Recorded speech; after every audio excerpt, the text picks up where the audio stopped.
Hello, ladies and gentlemen, and welcome to another edition of Mr. Merrigan's Moments in Geography. We're going to continue looking at Southwest Asia today. If you missed the earlier episode, highly recommend you check that one out.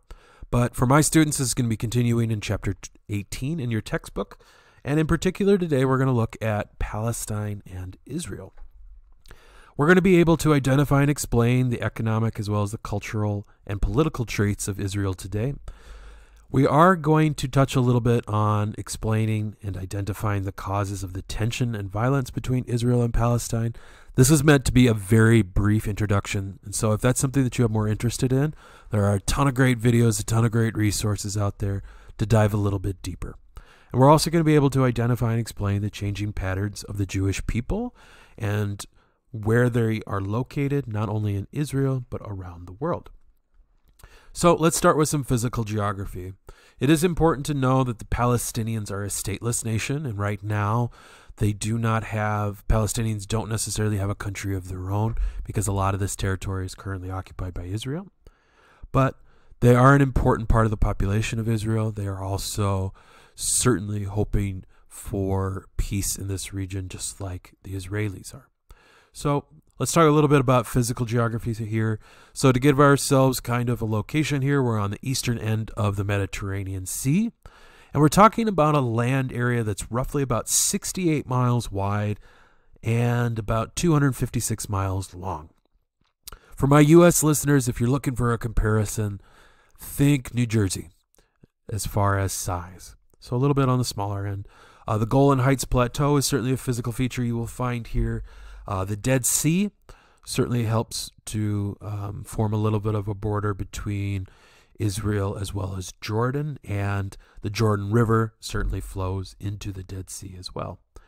In the south, you'll find the Negev Desert, and it's important to note, especially in the northern part of this region, that we have a Mediterranean climate. Let's look at the economy real quick. So Israel certainly finds itself in a place where water is important. And certainly, as far as agriculture goes, you're going to see citrus fruits like oranges, lemons, and grapefruits. You're also going to see the Negev tomatoes. But in order to make water last and to get as much out of it as possible, Israel has adopted what was called drip irrigation methods. And so, again, to prevent evaporation from occurring, to utilize the water as best they can, rather than having a constant flow of water in its irrigation, they use a drip method. And this is done on the surface of the ground and sometimes under the ground as well. And the water slowly drips through its irrigation system. And the goal is to have more of that water be absorbed so that less of it evaporates and less water is wasted. And given the climate and the physical features of Israel, this makes a lot of sense. One thing we'll note too, about 9% of the population lives and works on agricultural settlements. And there's kind of two major types. There's the kibbutz, which is where all property is shared. It's more of a communal idea. And then you also have the moshav, which allows for some individualized ownership. Still very communal, but perhaps less so than the kibbutz. Okay. This is a very industrialized nation for Southwest Asia. In fact, it's the most industrialized. And where you'll typically see that manufacturing occur is around Tel Aviv and Yaffo, which again are a couple of the largest cities that you will see. Certainly up there will be Jerusalem. And we'll talk about Jerusalem a little bit later today. So it's important to know you've got a lot of industrialization, but you also see the utilizing and the taking advantage of agricultural opportunities, including drip irrigation. All right, let's take a look at some of those cultural features. We're also going to get into a little bit of history here. This is, again, where we're going to talk a little bit about some of the tension that exists in this area. Again, this is not going to be a full history. It's kind of meant just to be an introduction. So currently, population of Israel is right around 8 million people. Students in your textbook, it's going to say about 6.7 million. And again, it's just because our textbooks are a little bit older. As far as the makeup of the people, you're going to see two prominent groups. You're going to see Jewish people. You're going to see the Palestinian people. And right now, that number is about 80-20, or about 4-to-1. And Jewish people make up the majority. They're right there at around 80%, and Palestinians are at about 20%. And ethnically, most Palestinians are Arab, and typically they follow the faith of Islam, which would make them Muslims. So conflict definitely exists here. Why is that? This has been an area that has seen a lot of change throughout its history. My world history fans will certainly be able to point out a lot of different changes, not only from the ancient world, but even to the modern world. Let's take a look at some of those changes. So let's start with what's called the Jewish diaspora, or what we'd call the scattering.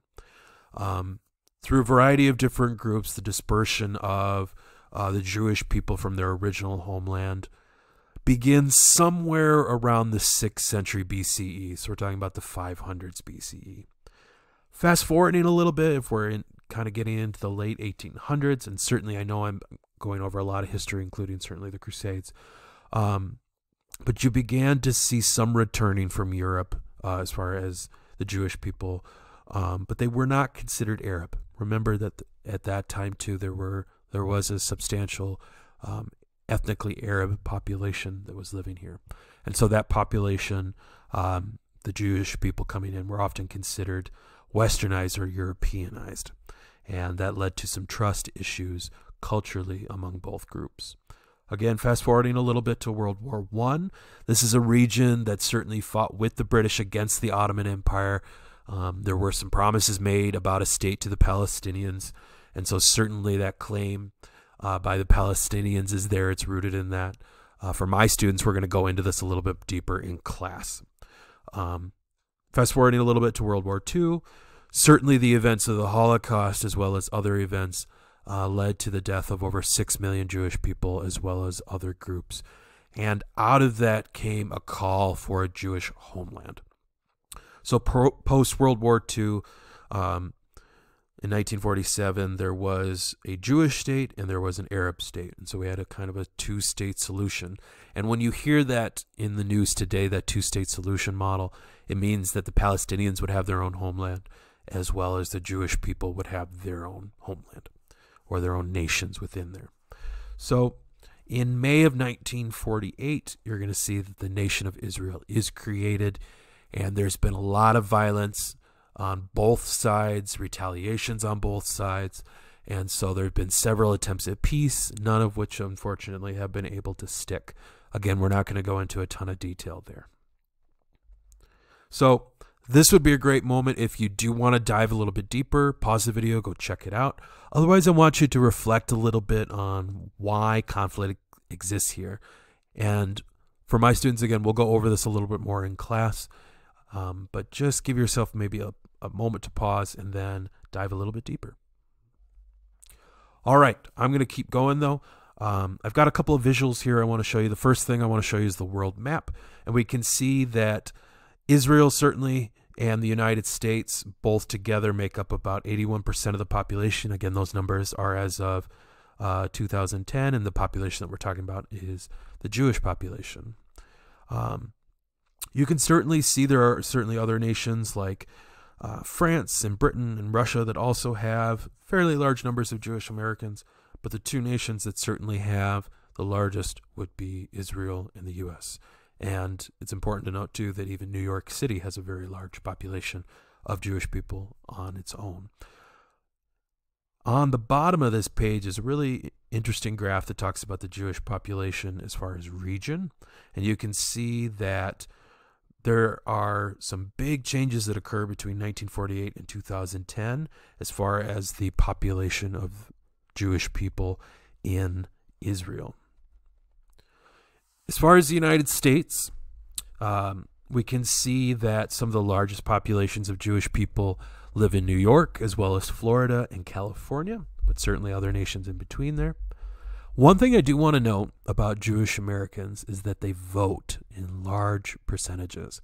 So in 2012, overall voter turnout was only about 54%. But among Jewish Americans, it was 85%. So kudos to Jewish Americans for their high voter turnout. All right, let's get back to Israel. So as far as its government goes, they have a very democratic government model with a prime minister serving as the head of state. And the current prime minister today is Benjamin Netanyahu, who graduated certainly from high school with a very famous classmate who eventually became a MLB Hall of Famer. He also holds a degree from MIT in the United States. The Israeli parliament, is known as the Knesset, and they also help to govern the nation as well. I do want to point out a really important law in Israel as we kind of wrap up for this section. It's called the return law, the law of return. And it grants every Jew in the world the right to live in Israel and the ability to gain Israeli citizenship. And again, we see a lot of that population center around urban areas, particularly Jerusalem being among the largest cities. It's also the capital of Israel today. You'll certainly see large populations in Tel Aviv and Jaffa and Haifa. And certainly when it comes to Jerusalem, this is an important holy site for three faiths: Judaism, certainly, Islam, and Christianity. For the Jewish people, it's the Temple on the Mount, it's the Wailing Wall, all have significance in the faith of Judaism. As far as Islam and its followers, so that would be known as Muslims, you have the Temple of the Rock as well as other important mosques. And for Christians, this is the site of the Church of the Holy Sepulchre. If you have any questions about those, highly suggest that you do a little bit of research on them. It's part of the reason why peace agreements haven't been found in this region, center around the importance of Jerusalem to all these faiths. And certainly throughout world history, Jerusalem has had significance in several events. As always, check out the check-in quiz just to make sure that you're kind of picking up on the ideas. Today's is kind of a combination of true and false as well as matching. And the challenge question down there, make sure you check that one out as well. For my students, I hope this was helpful. If you have any questions, please reach out so that I can make sure that I'm supporting you in any way possible. For my listeners, I really appreciate you learning with us. And like I mentioned several times in these videos, I hope in some way that I can help improve a little bit of geographical literacy and hopefully that we can better understand each other as people. Thank you for listening. I hope you have a wonderful day, and we'll see you next time.